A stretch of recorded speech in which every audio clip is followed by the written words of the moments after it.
ഈ ഒരു വീഡിയോയിലേക്ക് പോകുന്നതിന് മുമ്പ് നിങ്ങളുടെ ലൈക്ക് എന്ന് പറയുന്നത് ഭയങ്കര ഇമ്പോർട്ടൻ്റ് ആണ്. സോ എല്ലാവരും ലൈക്ക് ചെയ്തിട്ട് വീഡിയോ കാണാനായി ശ്രമിക്കുക. 200 ലൈക്കിൻ്റെ ടാർഗറ്റ് എന്ന് പറയുന്നത് എല്ലാവരും നേരത്തെ പറഞ്ഞ പോലെ അതിലേക്കൊന്ന് എത്തിക്കുക. നമുക്കറിയാം കേരള ബ്ലാസ്റ്റേഴ്സിൻ്റെ താരമായിരുന്നു ബികാസ് സിംഗ്. നമ്മൾ ലോണിൽ പഞ്ചാബ് എഫ് സി അല്ല മുഹമ്മദൻ സിയിലേക്ക് വിട്ടൊരു താരമാണ്. എന്തായാലും അദ്ദേഹത്തെ ഇപ്പോൾ സ്വന്തമാക്കാൻ വമ്പൻ ക്ലബ്ബുകൾ രംഗത്തുണ്ടെന്നാണ് നമുക്കറിയാൻ സാധിക്കുന്നത്. അദ്ദേഹത്തിൻ്റെ മികച്ച പെർഫോമൻസിനെ തുടർന്ന് ആ ഒരു ക്ലബ്ബുകൾ ഏതൊക്കെയാണെന്ന് നോക്കി കഴിഞ്ഞാൽ FC ഗോവ, ചെന്നൈയിൻ FC, അതുപോലെ തന്നെ പഞ്ചാബ് എഫ് സിയുടെ പേരുകളാണ് പറഞ്ഞു കേൾക്കുന്നത്. അദ്ദേഹത്തെ സ്വന്തമാക്കാൻ രംഗത്തുണ്ടെന്ന് പറഞ്ഞുകൊണ്ട് എന്തായാലും അദ്ദേഹത്തെ വിട്ടുകൊടുക്കണമെങ്കിൽ അത് കേരള ബ്ലാസ്റ്റേഴ്സാണ് തീരുമാനിക്കേണ്ടത്. കേരള ബ്ലാസ്റ്റേഴ്സ് ലോണിൽ പോയ താരമാണ്. സോ എന്തായാലും കേരള ബ്ലാസ്റ്റേഴ്സ് എന്ത് തീരുമാനം എടുക്കുമോ നമുക്ക് കണ്ടു തന്നെ അറിയണം. എന്തായാലും കേരള ബ്ലാസ്റ്റേഴ്സ് അദ്ദേഹത്തെ തിരിച്ചെടുക്കുമോ എന്നുള്ള കാര്യം വളരെ സംശയമാണ്. എന്തായാലും അത് നമുക്ക് കണ്ടു തന്നെ അറിയണം.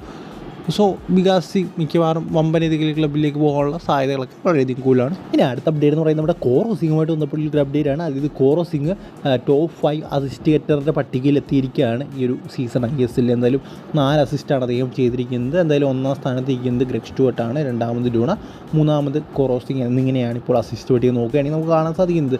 എന്തായാലും വളരെ വലിയൊരു അച്ചീവ്മെൻ്റ് ആണ് കോറോ സിംഗിനെ സംബന്ധിച്ചിടത്തോളം. ഇത് എന്തായാലും ഒരു വണ്ടർ ബോയൊക്കെ ആയിട്ട് മാറുകയാണ് കോറോ സിംഗ് ഈ ഒരു സീസണിൽ. എന്തായാലും കേരള ബ്ലാസ്റ്റേഴ്സ് 2029 വരെ കോൺട്രാക്റ്റ് കൊടുത്തിട്ടുണ്ട്. സോ അത്രയും നാളെങ്കിലും അദ്ദേഹത്തിന് ഇവിടെ നിൽക്കാൻ സാധിക്കട്ടെ.